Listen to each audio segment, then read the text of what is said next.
Quand on parle de visiter les Caraïbes, on pense immédiatement à Cancun, Punta Cana ou la Jamaïque.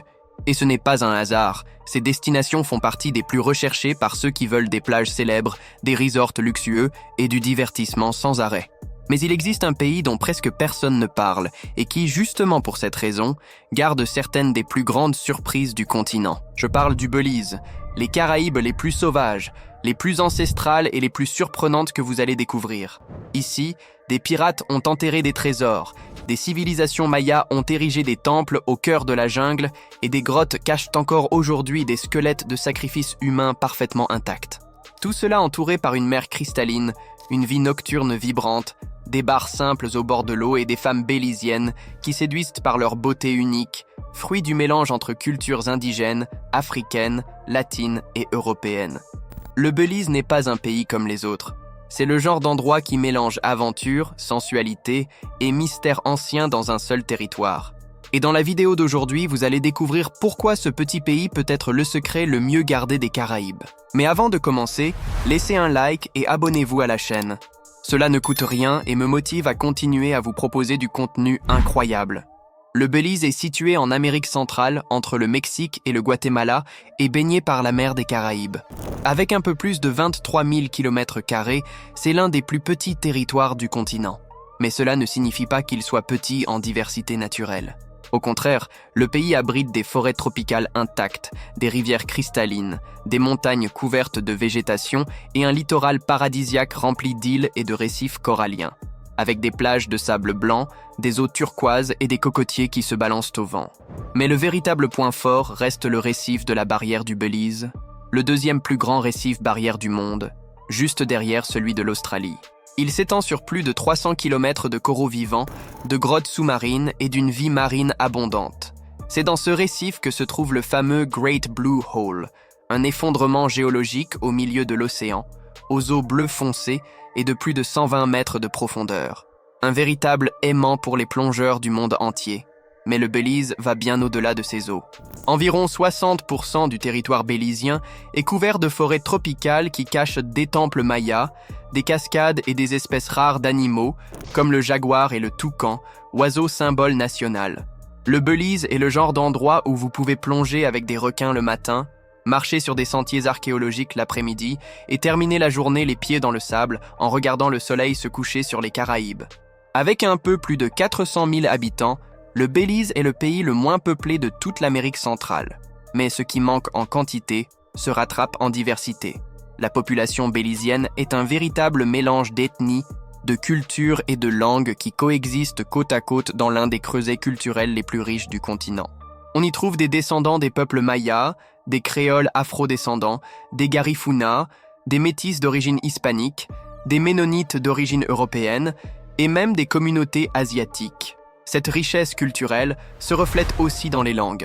L'anglais est la langue officielle, héritage de la période coloniale britannique, mais la réalité quotidienne est bien plus plurielle.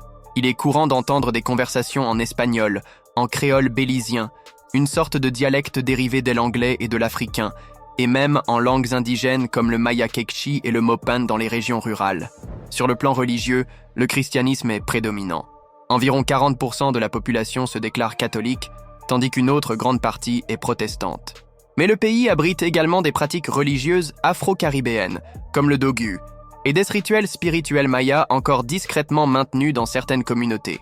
Le peuple bélizien est connu pour sa sympathie et sa manière détendue de vivre. Il existe une expression populaire qui résume bien l'esprit du pays, « go slow », ce qui signifie « aller doucement ». Il est courant de voir des habitants assis devant leur maison, jouant au domino, écoutant de la musique, ou simplement en train d'observer le temps passer. Les visiteurs du Belize s'en rendent vite compte. Le pays est petit sur la carte, mais immense par son identité. Et peut-être que le plus grand patrimoine du pays est justement son peuple, joyeux, accueillant et fier de sa propre diversité. Bien avant de devenir une destination touristique paradisiaque, le Belize a été le théâtre d'histoires dignes des plus grands films d'aventure. Entre les XVIIe et XVIIIe siècles, son littoral découpé, plein de cailles, de baies secrètes et d'îles cachées, servait de refuge à des pirates, des corsaires et des contrebandiers. La région était tellement riche en ressources naturelles et si stratégiquement placée sur les routes des Caraïbes qu'elle s'est transformée en véritable champ de bataille et d'alliances temporaires entre pirates et corsaires. Tous avaient des intérêts similaires. Richesse, contrôle maritime et domination sur les routes commerciales, mais ils agissaient de façon très différente. Les corsaires opéraient avec la permission des couronnes européennes, en particulier celle de l'Angleterre, grâce à une licence officielle appelée « lettre de marque », qui les autorisait à attaquer les navires ennemis, principalement espagnols. Les pirates, eux sans aucun lien avec les gouvernements, pillaient les navires sans distinction, uniquement poussés par la cupidité. Ces pirates ne faisaient pas que passer par le Belize, beaucoup vivaient sur les îles, formant des communautés informelles et influençant directement la colonisation britannique de la région. Le chaos causé par eux fut si grand qu'il obligea les Britanniques à renforcer leur présence dans le territoire, ce qui finit par mener à l'occupation formelle de l'ancienne Honduras britannique. Des noms légendaires, comme Barbe Noire et Henry Morgan, sont fréquemment associés à la région. Encore aujourd'hui, les habitants de certaines îles racontent des histoires de coffres mystérieux, de grottes cachées et de ruines recouvertes de végétation qui auraient un lien avec ces anciens voleurs des mers. Le Belize est l'un de ces endroits où chaque paysage semble raconter une histoire différente. De la mer à l'intérieur des terres, de la jungle aux ruines mayas, le pays abrite certaines des destinations les plus surprenantes de toute l'Amérique centrale, et beaucoup d'entre elles passent encore inaperçues dans les grands circuits touristiques. La carte postale la plus célèbre est sans aucun doute le Great Blue Hole, un trou bleu foncé au milieu de l'océan, de plus de 300 mètres de largeur et 120 mètres de profondeur. Vu d'en haut, il ressemble à un portail vers un autre monde. Considéré comme l'une des meilleures destinations de plongée de la planète, l'endroit attire des aventuriers du monde entier à la recherche de ces grottes submergées, de ces stalactites millénaires et de ces eaux cristallines. Mais ce n'est pas seulement une question de beauté. Plonger ici est aussi un défi technique et mystérieux, puisque les profondeurs cachent des légendes, des fossiles et même des créatures peu connues. Certains disent que cela ressemble à un passage vers un autre monde. Et si ce que vous cherchez ce sont des plages paradisiaques, le Belize répond à vos attentes à la perfection. Les îles les plus célèbres, Caye Caulker et Ambergris Caye, offrent une ambiance digne d'un film. Mer transparente, palmiers, sable blanc et barres simples au bord de la mer. Caye Caulker, en particulier, est la préférée des routards et a pour devise « Go slow ». Ici, la hâte n'a pas sa place. Mais le Belize ne vit pas seulement de la mer. À l'intérieur du pays se trouvent certaines des ruines mayas les plus impressionnantes de la région, comme Caracol, le plus grand site archéologique du Belize. Sa pyramide principale, appelée Kahana, mesure plus de 43 mètres de hauteur et demeure aujourd'hui encore la construction la plus haute du pays. Monter au sommet et contempler la jungle environnante, c'est comme remonter le temps et imaginer la vie des Mayas il y a plus de 1000 ans. Un autre lieu incontournable est Xunantunich, proche de la frontière avec le Guatemala. Le nom signifie « femme de pierre » en maya, et certains jurent avoir vu l'esprit d'une femme vêtue de blanc errant parmi les ruines. Sa pyramide principale, El Castillo, atteint presque 40 mètres de haut et offre une vue panoramique à couper le souffle. Depuis son sommet, il est même possible de voir le territoire guatémaltèque. Et si vous voulez quelque chose de vraiment différent, la grotte Actun Tuniquil Muknal renferme des squelettes humains fossilisés, dont celui de la célèbre Vierge de cristal, une jeune fille sacrifiée dont le corps s'est tellement calcifié avec le temps qu'il brille aujourd'hui à la lumière de la lampe torche. On y trouve aussi des pots cérémoniels, des ossements et des reliques laissées comme offrandes il y a plus de 1000 ans. C'est l'un des lieux les plus impressionnants et mystérieux de tout le pays. La capitale du Belize est l'une des plus curieuses du continent, Belmopan. Contrairement aux capitales animées de l'Amérique latine, Belmopan est petite, tranquille et pour beaucoup de visiteurs, presque sans charme. Avec moins de 25 000 habitants, elle est considérée comme l'une des plus petites capitales du monde, tant en population qu'en superficie. Elle a été construite de toutes pièces dans les années 70, après qu'un ouragan ait dévasté Belize City, l'ancienne capitale. Le gouvernement décida alors de déplacer le siège du pouvoir vers une région plus sûre, à l'intérieur des terres, loin des tempêtes tropicales. Ainsi naquit Belmopan, planifié, organisé et protégé. L'ambiance y est celle d'une ville de province, avec ses marchés locaux, ses rues tranquilles et un mode de vie lent, où presque tout ferme tôt et où chacun connaît le nom de son voisin. Bien qu'elle soit le centre politique et administratif du pays, Belmopan est loin d'être une ville agitée. Il n'y a ni immenses centres commerciaux ni foule dans les rues. La véritable effervescence se trouve à Belize City, la plus grande ville, la plus ancienne et sans aucun doute la plus vivante. Située au bord de la mer des Caraïbes, Belize City est la principale porte d'entrée des touristes, avec le plus grand port du pays et l'aéroport international. C'est également là que se concentrent les affaires, les marchés, les musées, la vie nocturne et la culture populaire. Belmopan peut ne pas avoir les attraits de Belize City ou d'une capitale touristique, mais elle montre un visage authentique du Belize, simple, sûr et étonnamment paisible. Si vous aimez la vidéo, laissez un like et abonnez-vous à la chaîne pour plus de contenu comme celui-ci. Le Belize peut être un petit pays, mais quand il s'agit de tradition, il se transforme en un véritable spectacle de couleurs, de tambours et de diversité culturelle. Parmi les traditions les plus marquantes figure la culture Garifuna, un peuple descendant d'Africains et d'Indigènes qui occupe encore aujourd'hui une place importante sur les côtes. Il préserve la danse punta, qui mêle tambour frénétique, mouvements rapides de hanches et chants en langue Garifuna. C'est une danse qui parle de résistance, d'ancestralité et de célébration. Et lorsque les tambours résonnent, tout le monde s'arrête pour regarder.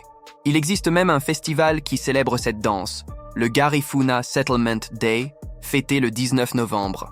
Une célébration remplie de danse, de musique et de symbolisme qui marque l'arrivée du peuple Garifuna sur les côtes du Belize.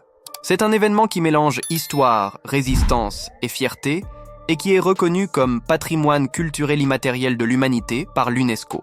Un autre événement phare est le carnaval de Belize, qui a lieu en septembre pendant le mois de l'indépendance. À cette période, tout le pays entre en fête, avec des défilés, des chars, des danseuses en costumes brillants et beaucoup de musique dans les rues. À Belize City, la célébration envahit les principales avenues et se transforme en un mélange de carnaval caribéen et de fêtes populaires d'Amérique centrale. Mais ce n'est pas tout. À l'intérieur des terres, les communautés mayas organisent des cérémonies traditionnelles liées au calendrier lunaire et aux récoltes, perpétuant ainsi des pratiques spirituelles millénaires. Il existe aussi des événements comme la fête de Saint-Georges Cay, le 10 septembre, qui célèbre la victoire des Britanniques sur les Espagnols. Ce jour-là, les écoles défilent, les bateaux sont décorés et le drapeau bélisien domine chaque coin de rue. Le Belize n'est peut-être pas la première destination à laquelle on pense quand on parle de vie nocturne, mais il devrait peut-être l'être. Sur les îles les plus célèbres du pays, comme Kai Colker et Ambergris Caye, la nuit commence avec un coucher de soleil qui colore le ciel d'orange et se termine avec touristes et habitants dansant pieds nus sur le sable au son du reggae, de la punta et de la musique caribéenne. C'est un type de fête plus simple, plus détendu, mais qui dégage une énergie contagieuse. La pub street de Kai Colker est, par exemple, le cœur de la nuit sur l'île. Là, des bars en bois coloré servent des cocktails tropicaux, des bières béliziennes et des fruits de mer grillés au feu, tandis que des DJ et des musiciens locaux animent la soirée. Et le mieux, tout cela à bas prix, dans une ambiance informelle qui réunit routards, plongeurs et habitants dans un même espace. À Belize City, la vie nocturne est plus urbaine, mais reste modeste. Il y a des bars avec musique live, des fêtes lors de dates spéciales et des restaurants animés dans les zones les plus touristiques. Pendant les jours fériés nationaux, on voit les rues envahies par des défilés, des fêtes populaires et beaucoup de danse, toujours avec cet esprit caribéen de célébration. Et si vous cherchez quelque chose de différent, il existe aussi des croisières nocturnes, où les couples dînent sous la lune en naviguant dans les canaux et les baies du pays. La vérité était que la nuit au Belize peut sembler discrète, mais elle est pleine de surprises. Il n'y a pas d'excès, mais il y a de l'authenticité, de la bonne musique et cette sensation que le temps avance plus lentement, ou comme on dit là-bas, « go slow ».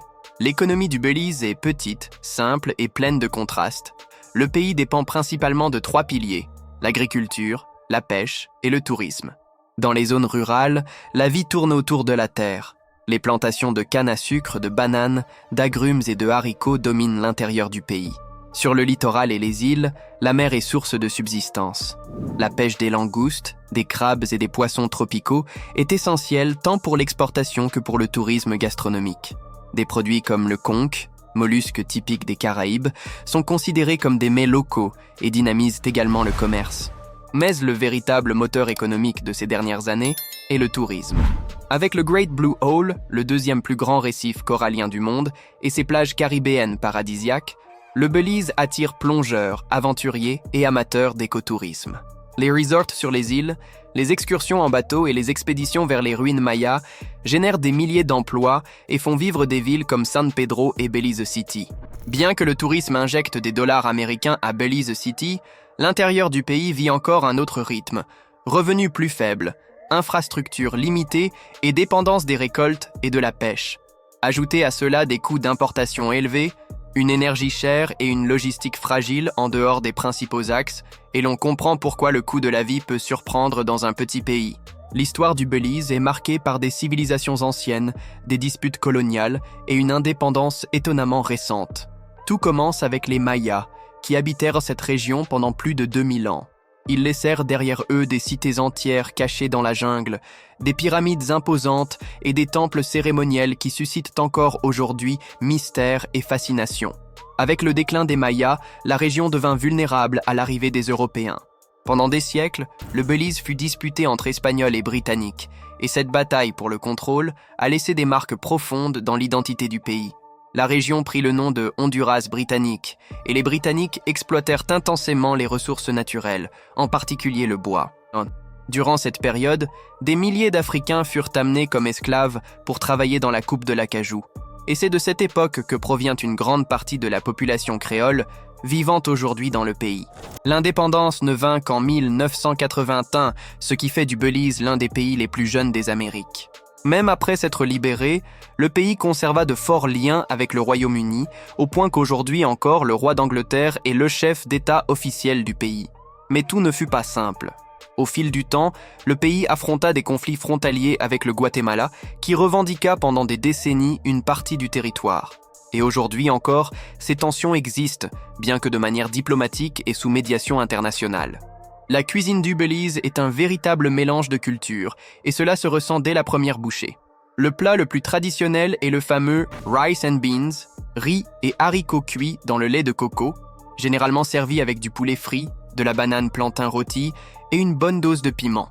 Simple, bon marché et présent dans pratiquement toutes les maisons et restaurants du pays. Un autre plat très populaire est le stew chicken, un ragoût de poulet bien assaisonné accompagné de riz, de salade et de pain local.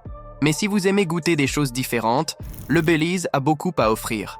Un exemple est le houdout, plat typique des Garifunas, préparé avec du poisson cuit dans une sauce au coco et une pâte épaisse de bananes vertes écrasées.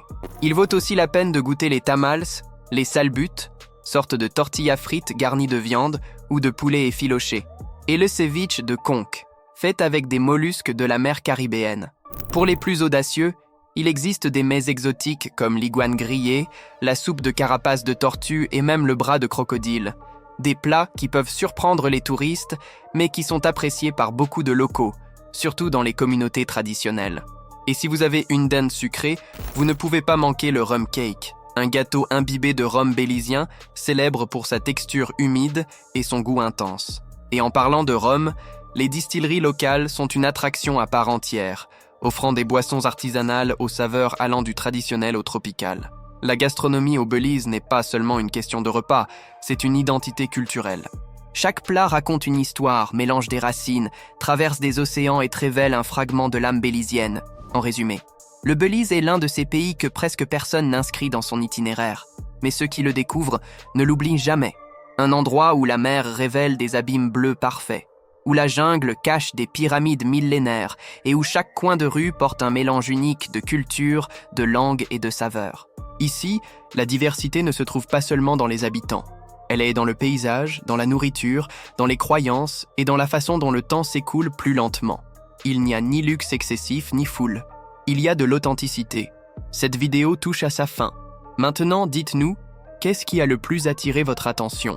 Seriez-vous intéressé à visiter ces Caraïbes fascinantes ? Si vous êtes arrivé jusqu'à la fin de cette vidéo, laissez un like et abonnez-vous à la chaîne. Cela m'encourage à continuer à vous apporter plus de contenu. À la prochaine vidéo.